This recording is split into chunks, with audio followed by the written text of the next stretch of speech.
وَإِذْ أَخَذْنَا مِيثَاقَ بَنِي إِسْرَائِيلَ لَا تَعْبُدُونَ إِلَّا اللَّهَ وَبِالْوَالِدَيْنِ إِحْسَانًا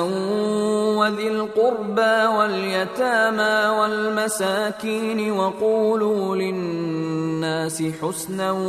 وَأَقِيمُوا الصَّلَاةَ وَآتُوا الزَّكَاةَ ثُمَّ تَوَلَّيْتُمْ إِلَّا قَلِيلًا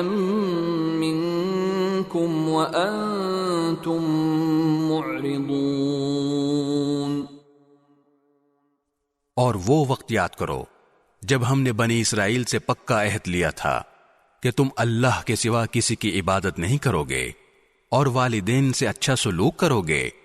اور رشتہ داروں سے بھی، اور یتیموں اور مسکینوں سے بھی، اور لوگوں سے بھلی بات کہنا، اور نماز قائم کرنا، اور زکوٰۃ دینا، مگر پھر تم میں سے تھوڑے سے لوگوں کے سوا باقی سب اس عہد سے منہ موڑ کر پھر گئے۔ وَإِذْ أَخَذْنَا مِيثَاقَكُمْ لَا تَسْفِكُونَ دِمَاءَكُمْ وَلَا تُخْرِجُونَ أَنفُسَكُمْ مِنْ دِيَارِكُمْ ثُمَّ أَقْرَرْتُمْ وَأَنْتُمْ تَشْهَدُونَ۔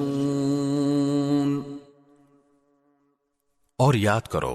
جب ہم نے تم سے پکا عہد لیا تھا کہ تم ایک دوسرے کا خون نہیں بہاؤ گے، اور اپنے آدمیوں کو اپنے گھروں سے نہیں نکالو گے، پھر تم نے اقرار کیا تھا اور تم خود اس کے گواہ ہو۔